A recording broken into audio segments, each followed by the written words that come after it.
que normalmente se utilizan en el caso de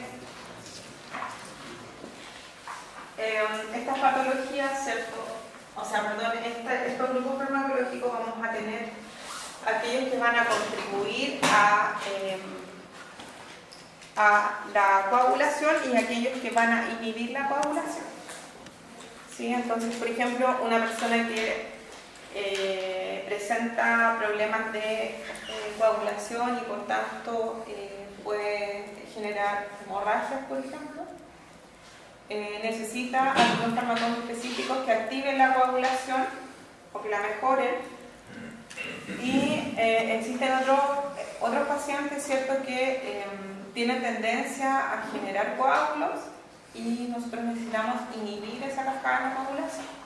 Entonces, para mantener ese equilibrio es que existe lo que se conoce como la hemostasia, que es una interacción entre varios factores, ¿cierto?, que van a contribuir a mantener los niveles sanguíneos en equilibrio, por así decirlo, ¿cierto? Y que por tanto van a impedir la pérdida de sangre desde un vaso sanguíneo. Cuando nosotros tenemos la hemostasia, de los factores que contribuyen, ¿cierto?, a mantenerla son la dinámica del flujo sanguíneo, algunos componentes que están presentes en la pared vascular, ¿cierto?, que son algunos factores, ya vamos a ver. Están las plaquetas también involucradas y algunas proteínas que contribuyen, ¿cierto?, como pudieran ser enzimas, en la formación de los mediadores de la coagulación. Entonces, para que este mecanismo funcione, ¿cierto?, lo que inicialmente se debe formar es un tapón hemostático que pasa en algún momento a formar un coágulo, ¿sí? Este coágulo se forma, ¿cierto?, a través de la aparición de las fibrinas, ¿cierto?, que van a entrecruzar estas fibras que van a formar el coágulo, en donde se van a pegar estas plaquetas, ¿cierto?, y se va a generar el proceso de fibrinolisis que también se conoce como la cópula. ¿Sí? Entonces vamos a tener distintos protagonistas en este proceso, en donde en la formación del tapón hemostático van a estar, ¿cierto?, actuando las plaquetas, que son las primeras que llegan a generar este tapón. Posteriormente, a través de la trombina, ¿cierto?, se van a unir las plaquetas y la fibrina para formar este coágulo sanguíneo. Y la plasmina, que también va a mediar, ¿cierto?, el proceso de la trombina, va a generar ese tapón o la dureza de ese tapón a través de la fibrinolisis. En el fondo es el desarmar, perdón, es el desarmar este coágulo sanguíneo en algún momento a través de la fibrinolisis.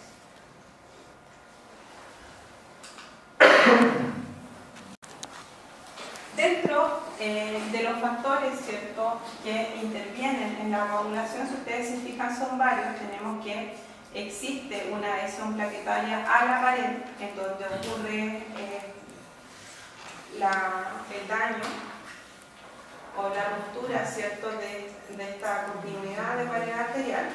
Y para la unión de la pared arterial a la plaqueta o para la unión de plaqueta a plaqueta, existen distintos factores que están mediando a través de distintos receptores. En el caso de la plaqueta a la pared arterial, tenemos el factor de von Willebrand, que, como ya sabemos, en muchos pacientes pudiera estar alterado, generando, ¿cierto?, problemas de coagulación. Hay algunos niños que carecen del factor de von Willebrand.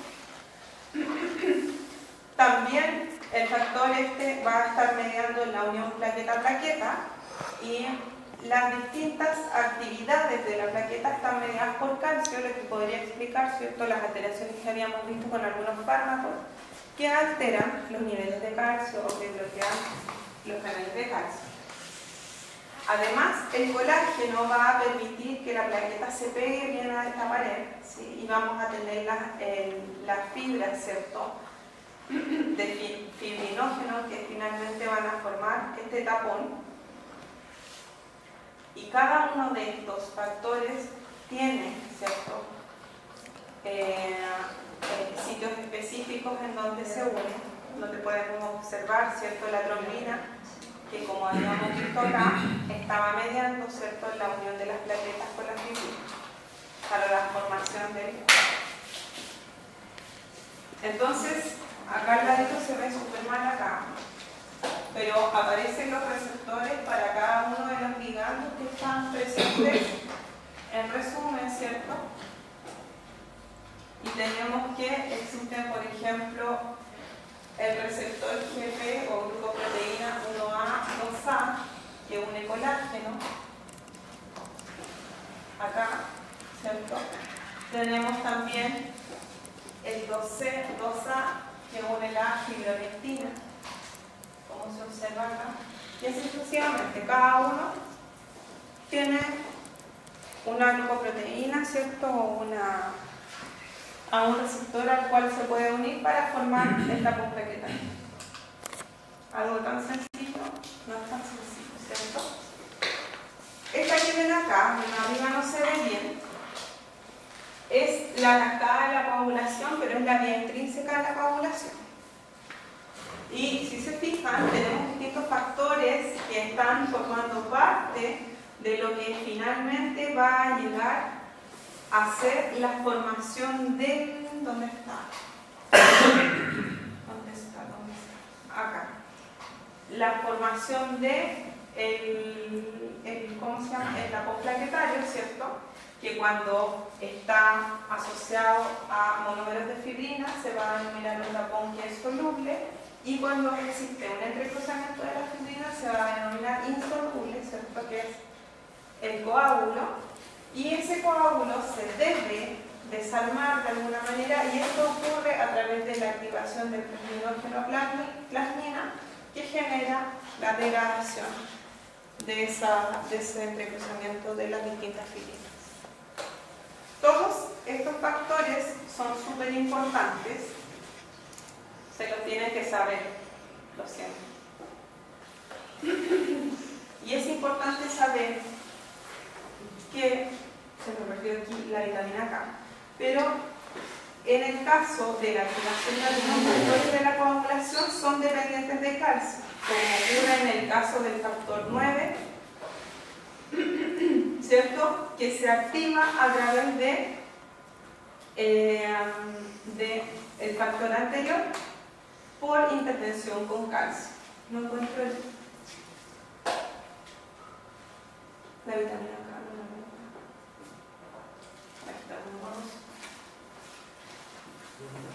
Está súper mal un poco del...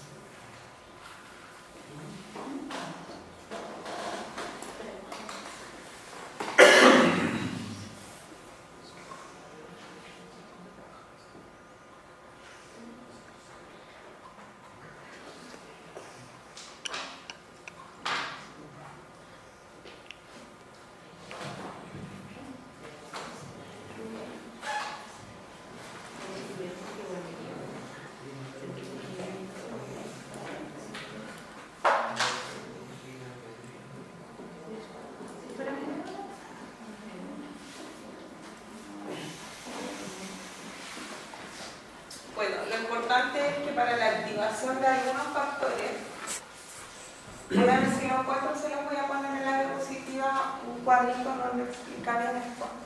Pero para la activación de algunos factores, como los factores C y D, dentro de lo que es la cascada de la coagulación, es importante la presencia de la vitamina K. ¿Ya?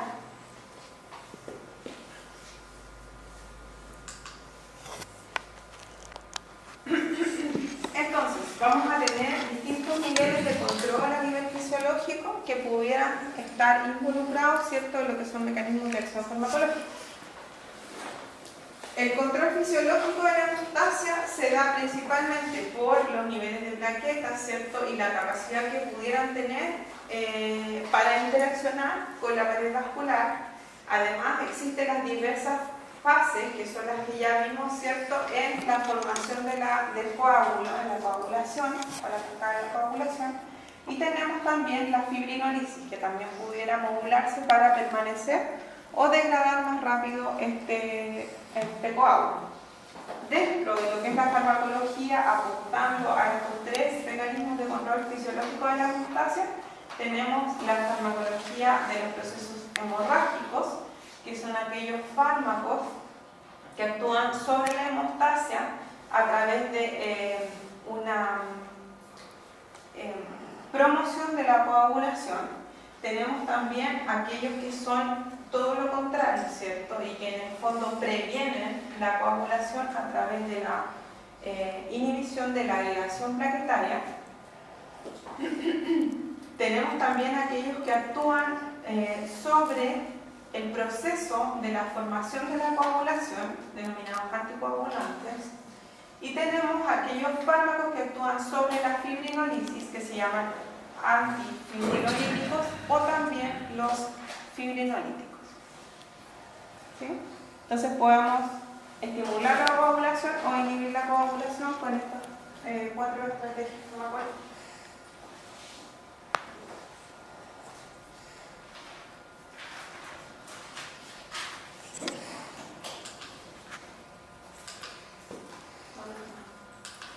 No ha pasado de todo hoy día. Ahí sí. Primero, en el caso de los anticoagulantes, que son los que más se utilizan, vamos a tener anticoagulantes, ¿cierto? Que lo que generan es prolongación del tiempo de coagulación. También se conocen como fármacos antitrombóticos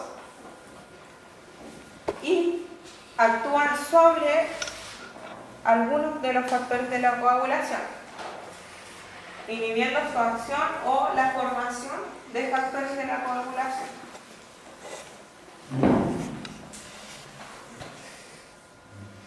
Dentro de los anticoagulantes vamos a tener, por ejemplo, los antagonistas de la vitamina K. Vamos a tener, ¿cierto?, también lo que son las heparinas de alto y de bajo peso molecular. Y vamos a tener, creo que esos son. Lo siento, se ve muy mal la figura. En el caso de los fármacos que son hemostáticos o antifibrinolíticos, ¿cierto?, lo que vamos a tener son aquellos que directamente van a detener las hemorragias porque son procoagulantes, ¿cierto?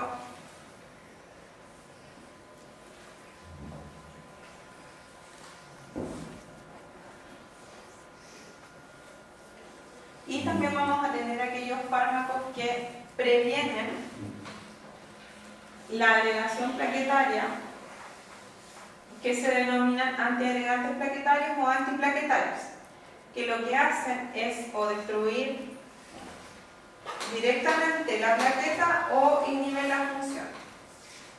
Estos son los que aparecen aquí, los antiplaquetarios, y son capaces de actuar sobre los distintos receptores que presenta una plaqueta y que son finalmente los que van a activar, ¿cierto?, la agregación plaquetaria.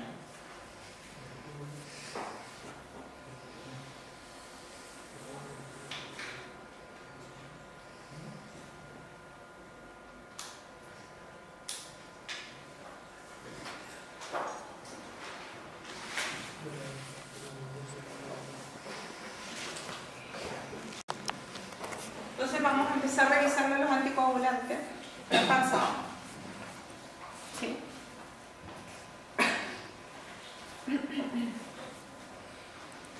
Dentro de los anticoagulantes vamos a tener, ¿cierto?, aquellos que se emplean por vía oral o por vía endovenosa. Y estos tratamientos se usan para prevenir enfermedades tromboembólicas o en la prevención, ¿cierto?, de una nueva aparición de una tromboembolia. Pues esta embolia puede ser a nivel venoso o a nivel pulmonar. En ambos sitios es útil.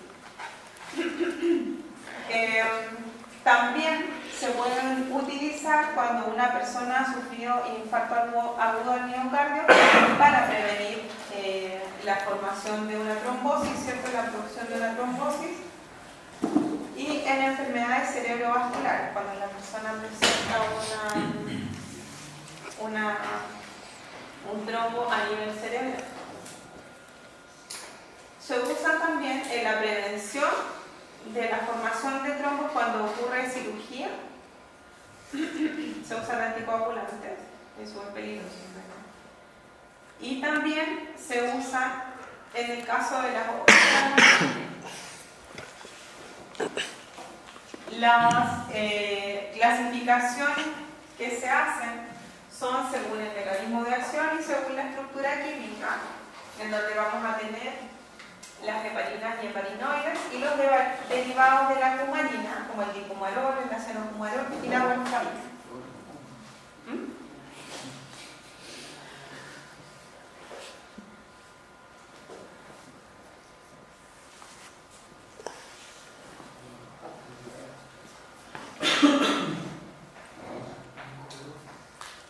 Dentro de lo que podemos rescatar de esta clasificación, ¿cierto?, es que la estructura química va a estar directamente relacionada con el mecanismo de acción de este tipo de medicamentos, donde las heparinas van a actuar directamente sobre los factores de la coagulación, y en el caso de los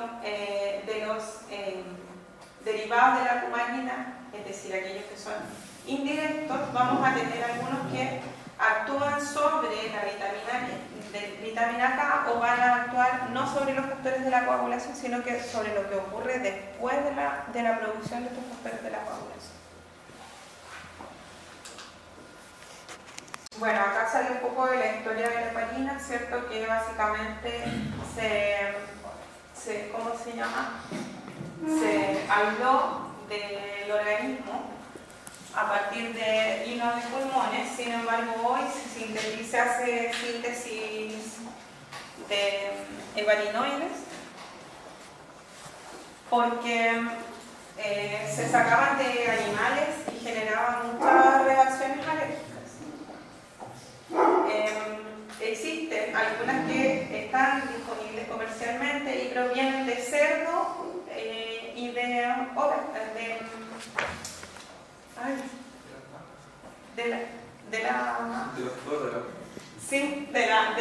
las vacas y de los toros, de animales en general.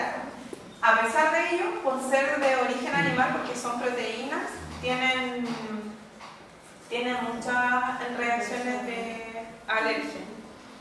¿Ya?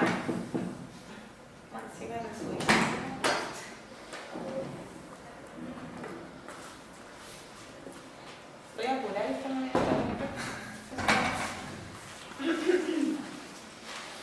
Si se fijan, ¿cierto? Es una mezcla de glucosaminglicano, ¿cierto?, donde existen unidades repetidas de glúcidos y además tienen una porción, ¿cierto?, que está sulfatada, pero en general son subunidades repetidas de.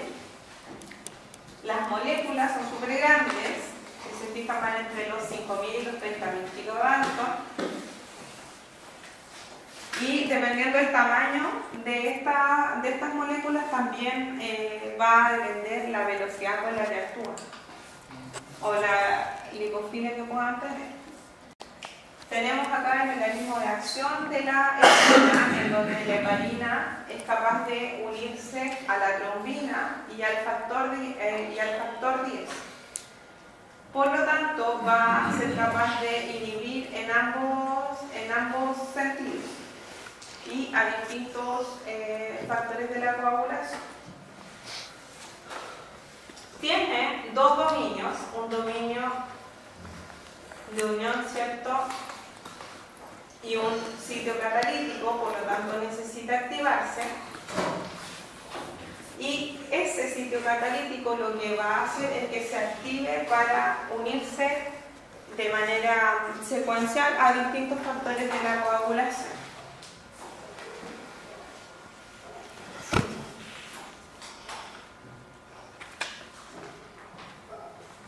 Entonces podemos observar que la heparina se une a la antitrombina 3 y una vez que se une formando este complejo, ¿cierto?, es capaz de unirse a la trombina 2A y es también capaz de unirse al factor 10.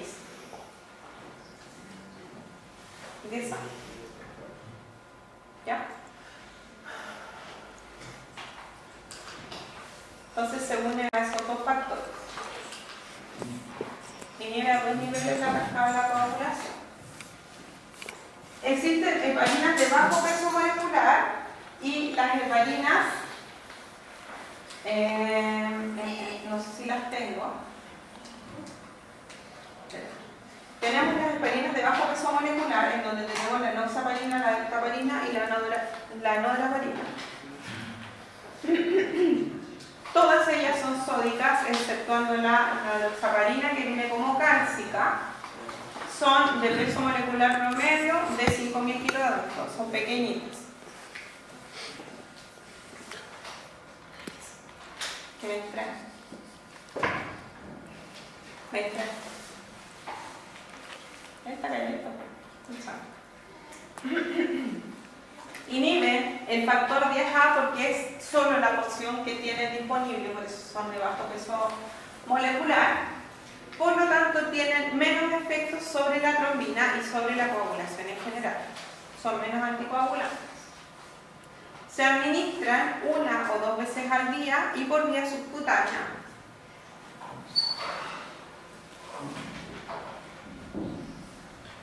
Pero a pesar de que duran un poco menos, ¿cierto?, porque actúan solo sobre 10A, presentan menos complicaciones hemorrágicas, que es un riesgo en el caso de las heparinas. Su biodisponibilidad es de un 90%, es súper alta, y acá aparecen todas las heparinas que existen, como por ejemplo aparece la heparina tradicional, la heparina, la enoxaparina y fondaparinux, ¿cierto? Aparece el nombre comercial de ellas, donde las que más van a ver, por ejemplo, es el Fresnil, la deltaparina. Este está sacado del libro, no sé. No, creo que abajo está. No es del Jesús Flores. Sí, es del Guzmanini. Y bueno, y si se fijan, los pesos moleculares son relativamente bajos. O sea, bajos en comparación con otras heparinas. Pues, y aparece el rango de una que tiene, ¿cierto?, al factor 10.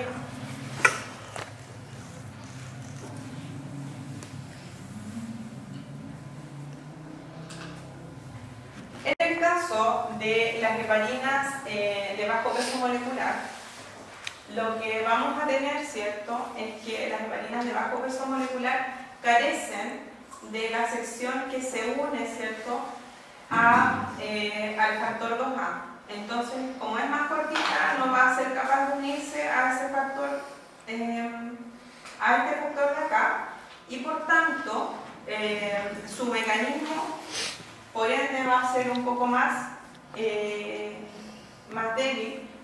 en la inhibición de la coagulación. No así las heparinas que se conocen como no fraccionadas, de bajo peso molecular son fraccionadas. Las no fraccionadas, o HNF, ¿cierto?, que presentan afinidad por el factor de coagulación 2A y por el 10A. ¿Ya? Eso es lo que muestra esa figurita.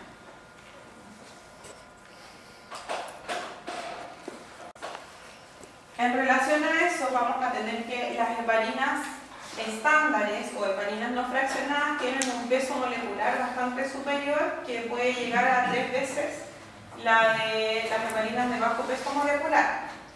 Si se fijan, las unidades de sacáridos que tienen son también casi un tercio.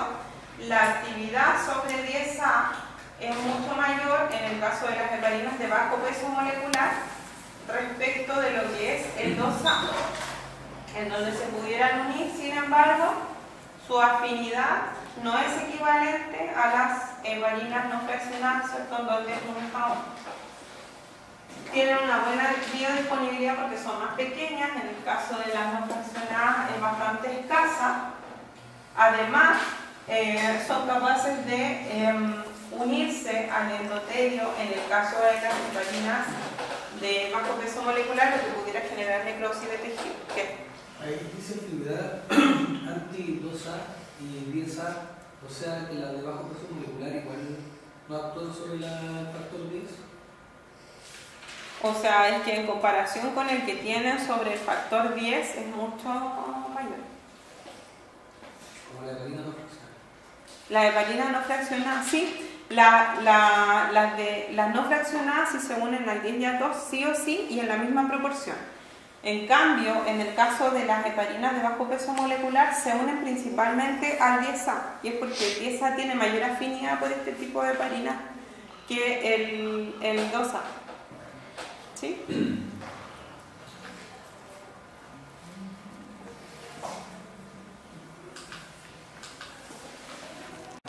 Tenemos la Fondaparinux, que es relativamente nueva, se comercializa como Arixtra. Lo podemos observar ahí, ¿cierto? Tiene la capacidad de unirse a la antitrombina 3, activarse, ¿cierto?, y unirse al factor 10. ¿Cuál es la ventaja de usar la Fondaparinux y que la van a ver en farmacia, ¿cierto?, que se comercializa también y que debe estar, por supuesto, refrigerada porque son productos animales, al igual que las insulinas? La ventaja es que su composición no cambia. Entonces, su actividad farmacocinética es bastante estable en el tiempo, pero además es más selectiva. ¿Sí? Entonces, el Fondaparinux tiene esas ventajas respecto a las otras heparinas. En el caso de las heparinas en general, por tanto, las reacciones adversas que vamos a tener son la presencia de hemorragias, que se revierten con la administración de un antídoto que se conoce como la protamina, que reactiva los factores de la coagulación. También se reducen los niveles de plaquetas, por lo tanto pudieran llegar a generar trombocitopenia aislada sin generar hemorragia. Las heparinas además son capaces de incrementar la resorción ósea, por lo tanto pueden generar osteoporosis utilizadas en tratamientos prolongados. Y la necrosis dérmica también es bastante frecuente, sobre todo en el caso de las heparinas, ¿cierto?, de alto peso molecular. Tienen algunos efectos aislados, se han observado y no están bien descritos, sobre la inhibición de la producción de aldosterona y también sobre los niveles de potasio.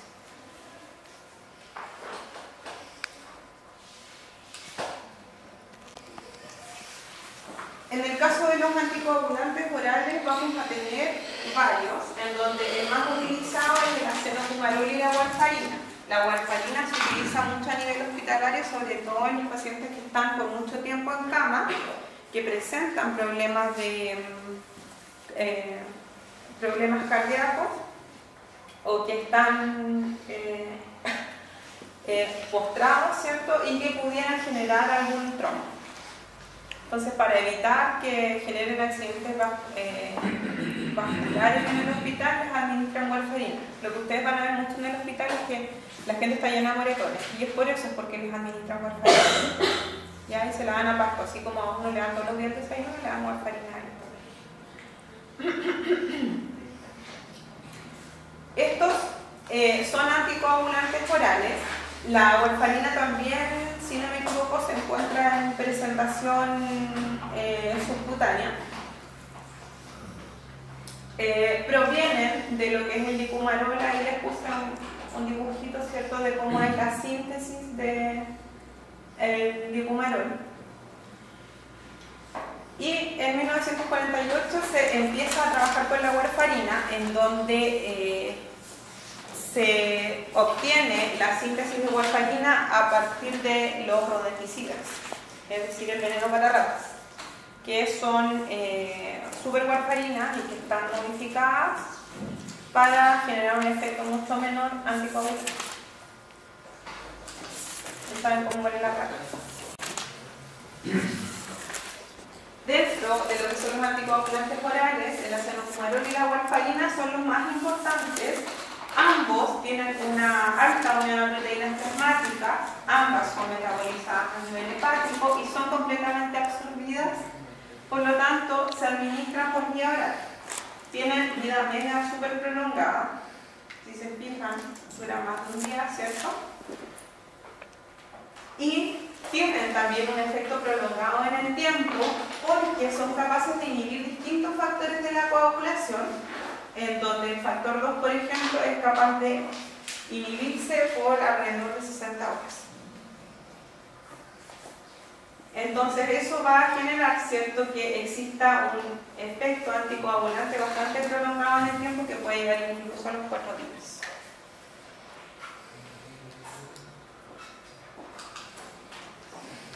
¿Cuándo se utilizan los anticoagulantes orales? Para prevenir la recurrencia de tromboembolismo cerebral en aquellas personas que presentan enfermedades en donde se ha debido instalar una prótesis valvular, en tromboembolismo pulmonar, trombosis venosa profunda, ¿cierto? Y en algunas enfermedades del miocardio, como la miocardiopatía dilatada. ¿En qué personas no se debe administrar? Por supuesto en aquellas personas que presentan alteraciones de la coagulación o que presentan niveles anormales, ¿cierto?, de distintos valores de la coagulación. En el caso de la hemofilia son las personas que carecen del factor de von Willebrand, que es el que yo les hablaba al principio. Displasia sanguínea de cualquier alteración en el equilibrio, ¿cierto?, o que pudiera presentar anomalías en la producción de algunos factores sanguíneos. Nunca deben ser administrados cuando se va a realizar una cirugía. Se administran solo en el caso de algunas cirugías que van por fuera, como la implantación de algún órgano, etc. Y es sobre el órgano para que no presente coagulación.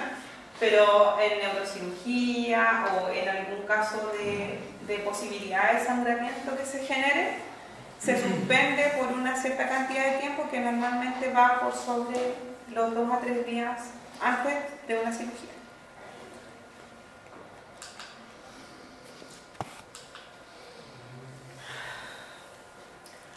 Para el seguimiento de este tipo de tratamientos y evitar, ¿cierto?, las complicaciones de lo que pudiera ser una hemorragia, se realizan controles y seguimientos de estos pacientes a través de la determinación del tiempo de pretrombina y el INR.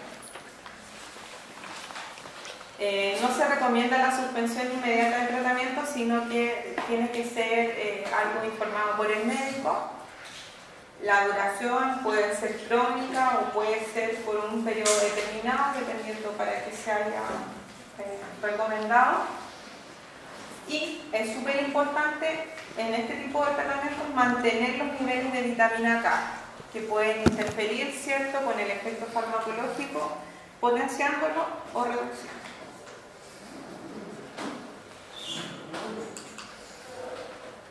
Las reacciones adversas más comunes: hemorragia, necrosis de la piel, ¿cierto?, leucopenia y granulocitosis, insuficiencia suprarrenal aguda, que pudiera ser causada por hemorragia suprarrenal, y esto pudiera conducir, ¿cierto?, a la insuficiencia.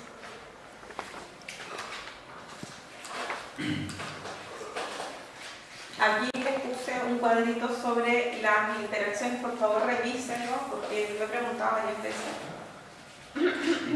que es la interacción de la warfarina, que es junto con la digoxina, es uno de los fármacos que tiene mayor cantidad de interacciones.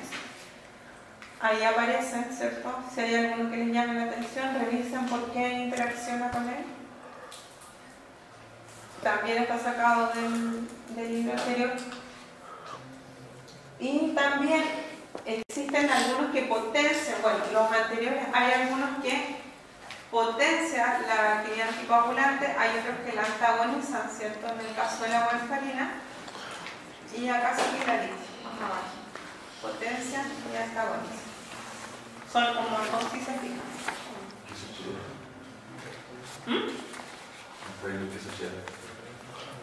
Sí, el queso, porque modifica la absorción de vitamina K.